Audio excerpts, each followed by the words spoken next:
Masih dalam.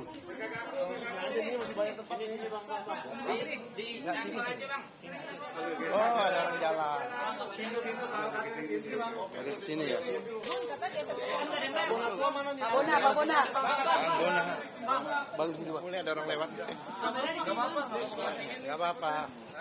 Benar. Bang Bona. Bang. Sini. Maju bang. Orang yang muda. Bang Bona. Gak pernah pakai jepit. Jangan terlalu banyak, kayak jemuran ya. Sebenarnya lawyer aja udah cukup. Ya, enggak lah, kurang. Saya ini aja lah. You are the star. Ya, ada pertanyaan mungkin? Ada pertanyaan apa bagaimana? Intinya banyak banget pertanyaan ini. Oh, sini. Oh, Ya. Gugatan yang kedua ini antara siapa dengan siapa? Antara Bang Bona ini, ya kan, sebagai peneliti, ya, sebagai juga di bidang kebijakan publik ya, backgroundnya ya, itu kita memohonkan, termohonnya adalah Kementerian Pendidikan Dasar dan Menengah dari Diknas ya. Ya, itu termohonnya. Iya. Yang pertama KPU, yang mana kita minta ijazah yang benar-benar lengkap, benar-benar ijazah yang tidak ditutupi dan sebagainya, dan dokumen-dokumen pendukung lainnya, yaitu ijazah yang 2014-2019, kemudian ijazah Bapak Jokowi ya, kemudian ijazah yang 2019-2024.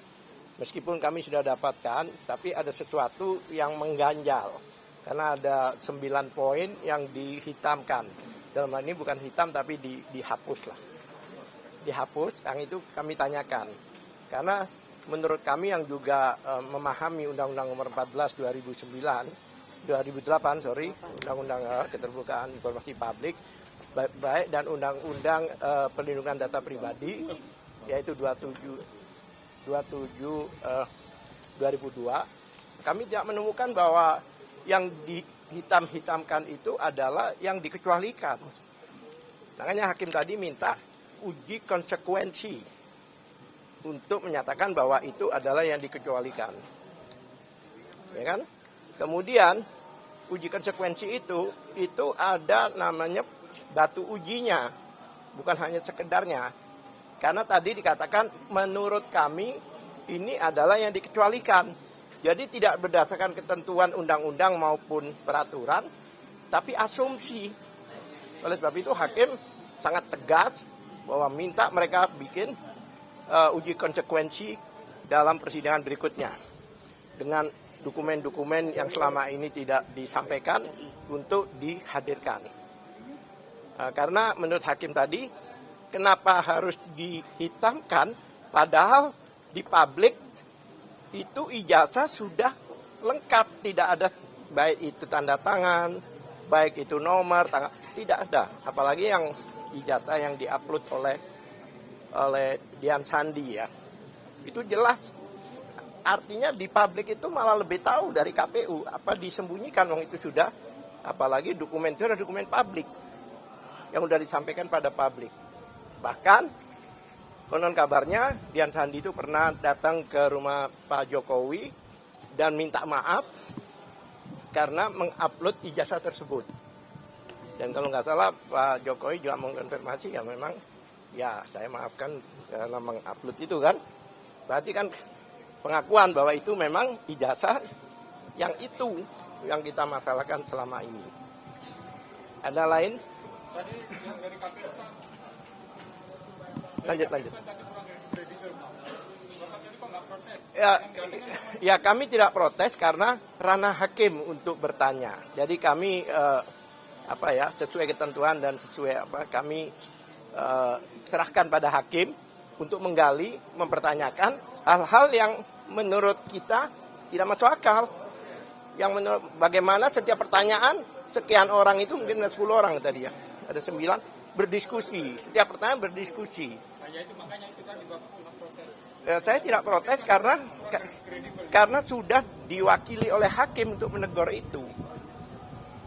Itu jelas. Kan hakim kan mempertanyakan semua. Sebenarnya apa yang ditanyakan hakim itu apa yang menggelitik juga di hati kami. Tapi karena sudah diwakili oleh hakim, maka kami tidak mempertanyakan ulang. Ya kan, semua kan ikut tadi kan untuk memahami dan itu ada rekamannya jelas ya kan.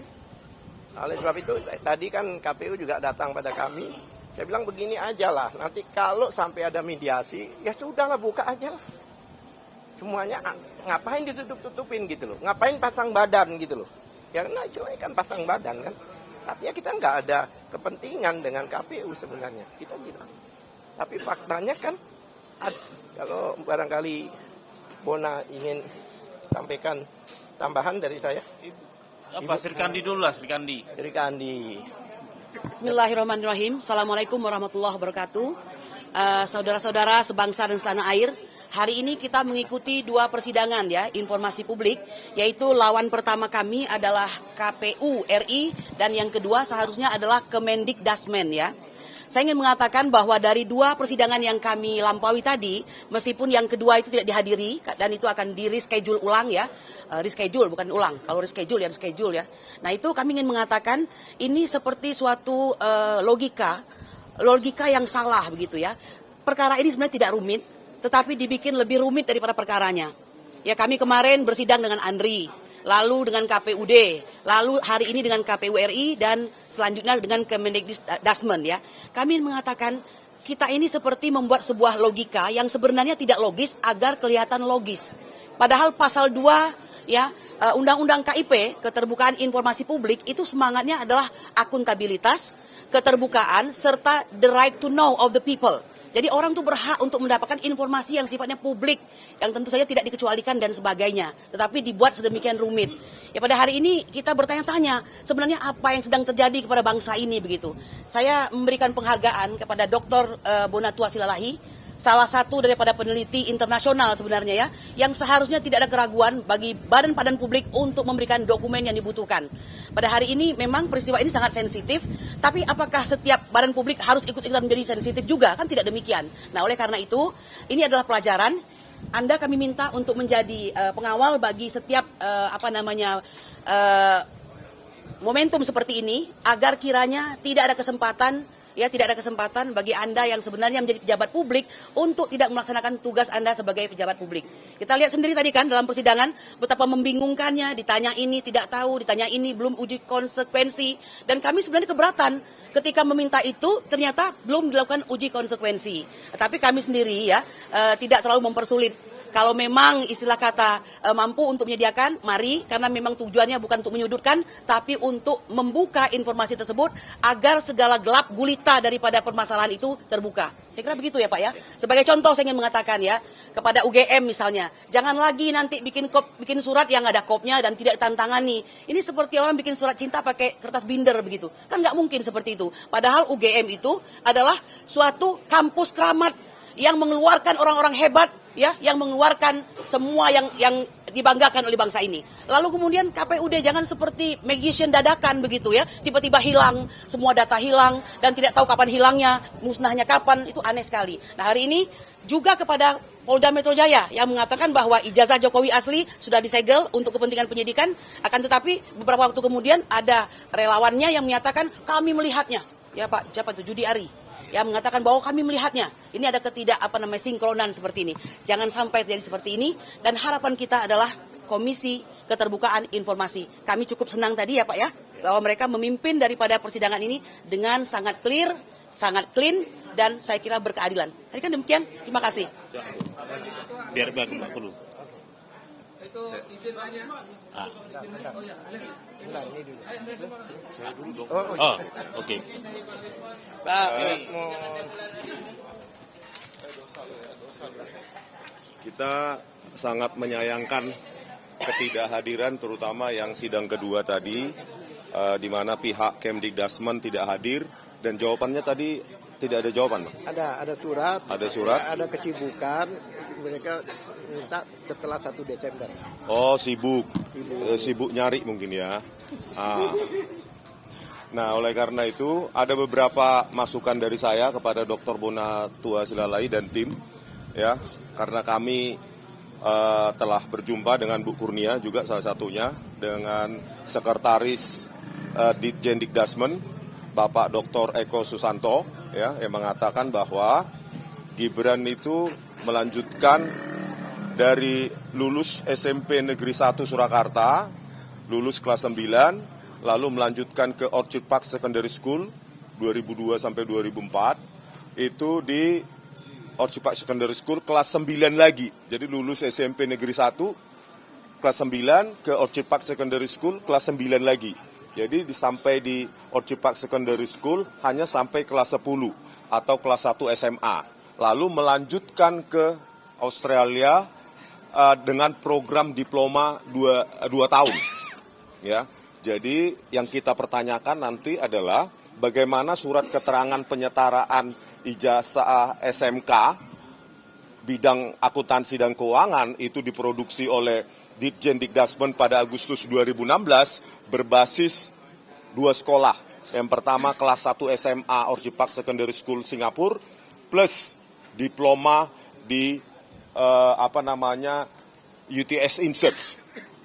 Nah, saya sudah mengkajinya perbandingan anatomi maupun capaian pembelajaran antara UTS Insert 2004 kurikulumnya kebetulan masih ada di web archive, dan saya bandingkan dengan capaian maupun anatomi pembelajaran atau kurikulum untuk SMK dan tidak matching. Jadi kasus satu-satunya yang kita tanyakan, apakah pernah kasus serupa terjadi diproduksi oleh Ditjendikdasmen baik sebelum 2019 maupun setelah 2019? Jawabannya tidak pernah ada. Maksudnya kasus serupa di sini adalah penyetaraan SMK bidang akuntansi dan keuangan berbasis kelas 1 SMA plus diploma 2 tahun. Itu menurut pengakuan dari Dr. Eko Susanto. Oleh karena itu nanti di sidang itu saja nanti yang dikejar. Bagaimana kajian akademiknya, kajian kurikulumnya, siapa tim kurikulumnya, pengkajinya, kalau ada. Dan menurut pengakuan Dr. Eko Susanto, yang paling penting adalah Gibran pada tahun 2019 melakukan penyetaraannya secara online. Catat garis bawah, online. Maka jejak digitalnya pasti ada. Jejak digital itu perlu juga dipertanyakan. Ya, karena syarat penyetaraan ijazah online di Ditjendikdasmen pada saat itu merujuk pada beberapa syarat. Kalau nggak salah itu sekitar 10. Ya, 2 di antara 10 adalah 1, ijazah SMA atau SMK dari luar negeri yang perlu disetarakan. Itu tidak punya. Saya tanyakan langsung kepada Dr. Eko Susanto, tidak punya Gibran. Jadi tidak ada ijazah yang harus disetarakan, nggak ada. Yang kedua, rapor 3 tahun. Rapor 3 tahun sesuai dengan syarat penyetaraan ijazah online yang berlaku untuk semua orang, itu 3 tahun. Dan Gibran hanya punya raport 1 tahun, yaitu kelas 1 SMA atau kelas 10 dari Orchid Park Secondary School. Bagaimana mungkin seseorang mengupload secara online, tidak ada raport 3 tahun, tetapi bisa diterima dan menghasilkan surat keterangan yang kita lihat bersama untuk Gibran yang dipakai sebagai calon wali kota ya 2020 di Solo maupun 2024 sebagai cawapres. Gitu dulu. Ya.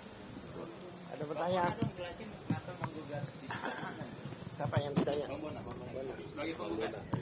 Baik, makasih. Jadi ini apa? Udahlah. Banyak. Jadi memang apa ya? Saya melakukan penelitian terhadap ijazah yang satu skenario.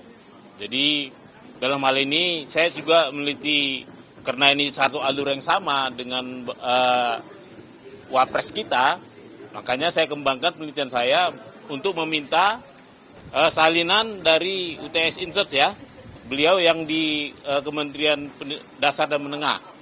Namun ini yang perlu dicatat bahwa ini baru awal sebenarnya. Kenapa? Karena ini seperti hal ini terjadi penjegalan kebijakan. Karena permintaan informasi saya terhadap Kementerian Pendidikan Dasar dan Menengah itu dijegal secara regulasi. Ini mirip seperti KPU kemarin. yang menjegal dengan peraturan, mengeluarkan peraturan 731. Namun Kementerian Dasar dan Menengah itu mengeluarkan namanya aturan bahwa jika saya ingin membuat informasi, memperoleh informasi, saya harus menandatangani surat perjanjian bahwa saya tidak bahwa data yang saya peroleh hanya untuk saya pribadi. Tidak akan disebarkan. Seperti tadi nyambung ke pertanyaan komisioner, apakah ini saya lakukan untuk pribadi atau publik? Maka saya tegaskan bahwa ini untuk publik. Makanya saya menolak untuk berjanji secara pribadi ke PPID Kemendasmen. Saya tidak ingin melihat data itu sendiri. Saya ingin publik yang menyaksikan. Makanya saya di sini melakukan gugatan untuk memastikan bahwa gerbang yang pintu yang menghalangi yang dibuat oleh Kementerian Dasar dan Menengah itu dibuka oleh KIP. Seperti itu, Pak. Boleh. Tidak ada apa?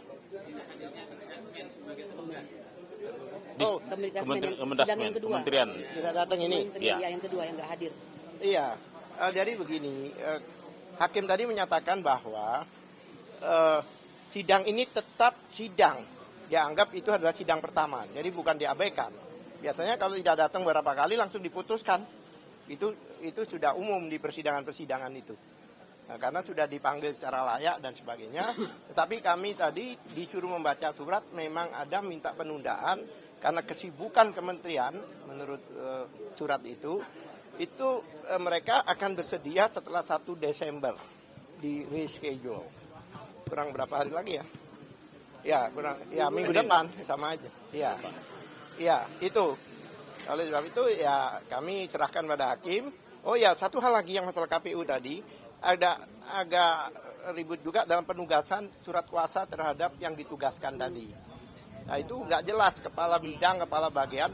Secara ketentuan, ya kan, atasan KPID ya, PPID, atasan PPID, itu kan biasanya kita ngajukan PPID, kemudian kalau ada jawaban kita keberatan ke atasan PPID, itu harus ada posisi yang tertinggi di dalam lembaga itu. Jadi bukan kepala bagian dan sebagainya, minimal sekjen. Makanya oleh sebab itu, minggu depan mereka harus menunjukkan, mereka katakan tadi, sebelumnya ya, mereka tadi katakan bahwa menurut peraturan KPU, bahwa penunjukan atasan KPU itu adalah sesuai penunjukan ketentuan KPU. Ini sudah eksternal, tidak tunduk pada ketentuan KPU. Jadi ketentuan persidangan KIP. Oleh sebab itu yang disebut atasan KIP itu, atasan apa?